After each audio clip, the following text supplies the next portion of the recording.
안녕하세요. 오늘 저희와 함께 좀 깊이 파헤쳐볼 내용은요. 바로 그 대북 전단 살포 규제 문제입니다. 특히 정동영 통일부 장관 후보자가 직접 관련 법안 발의에 나서면서 여러 이야기가 나오고 있어요. 네, 이게 딱 시기적으로 이재명 대통령이 대북 전단 이거 엄벌하겠다 이렇게 밝힌 직후거든요. 그러다 보니까 이제 통일부 장관 후보자가 현재 국회의원 신분으로 바로 법 개정안을 내놓은 거죠. 그렇죠. 여기서 이제 여러 가지 논란의 지점들이 생기는 겁니다. 소위 하명 입법 아니냐 이런 비판도 있고요. 하명 입법이요? 구체적으로 어떤 법안들을 발의한 건가요? 네, 법안은 크게 두 가지인데요. 하나는 경찰관 직무집행법 개정안이고 다른 하나는 집회 및 시위에 관한 법률, 우리가 보통 집시법이라고 부르는 거죠. 그 개정안입니다. 경찰관 직무집행법은 어떤 내용이죠? 경찰관 직무집행법은요, 그 군사적 긴장을 좀 높일 수 있다, 이런 위험이 있는 특정 지역 있지 않습니까? 접경지역 같은 곳이요. 네네. 그런 데서 전단 살포 같은 행위를 할 때 경찰이 사전에 위험 발생을 막고 또 현장에서 직접 제지하거나 해산시킬 수 있게 그런 권한을 좀 더 명확하게 법으로 만들자는 취지입니다. 아, 경찰의 어떤 현장 통제권을 강화하는 거군요. 그럼 집시법 개정안은요? 집시법은 이제 군사분계선 인근 같은 특정 구역에서 전단을 살포하려면 미리 집회나 시위처럼 신고를 하도록 의무화하는 겁니다. 신고를요? 네, 신고를 하고 만약에 그 신고 내용이 공공의 안녕이나 질서에 직접적인 위험을 초래할 수 있다, 이렇게 경찰이 판단하면 금지를 통고할 수 있게 하고요. 아하. 또 민주당 주도로 대북전단 살포를 아예 금지하는 법이 있었고. 맞습니다. 있었죠. 근데 그때 헌법재판소에서 위헌 결정을 받았던 걸로 기억하는데요.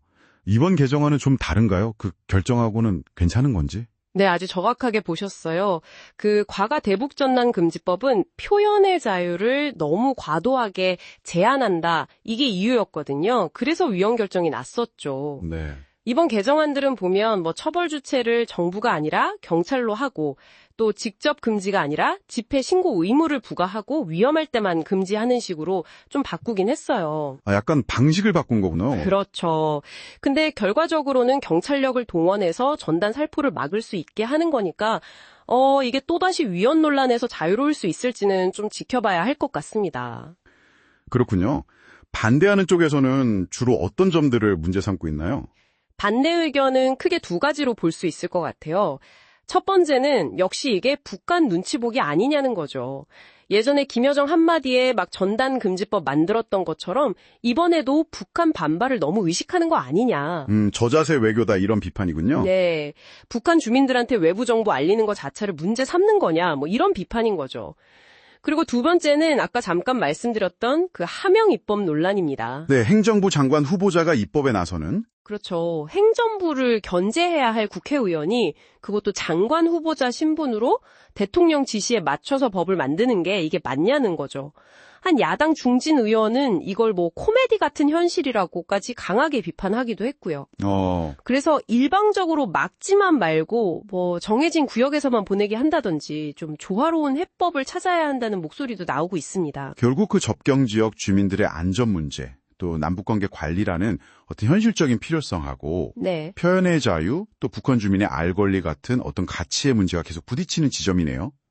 근데 이번에는 대통령 지시 그리고 장관 후보자의 직접적인 입법 추진이라는 좀 특수한 상황이 겹치면서 행정부와 입법부의 관계라는 더 큰 문제까지 건드린 것 같습니다. 맞습니다.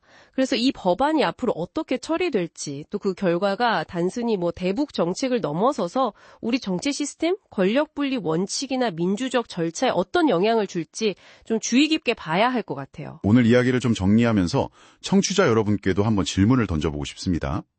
국가 안보나 외교적 목적을 위해서 우리 개인의 기본적인 권리, 예를 들면 표현의 자유 같은 거요. 이걸 어디까지 제한하는 것이 과연 타당할까요? 그리고 그 경계를 정하는 과정은 또 얼마나 공정하고 투명할 수 있을지 한 번쯤 깊이 생각해보는 계기가 되었으면 합니다.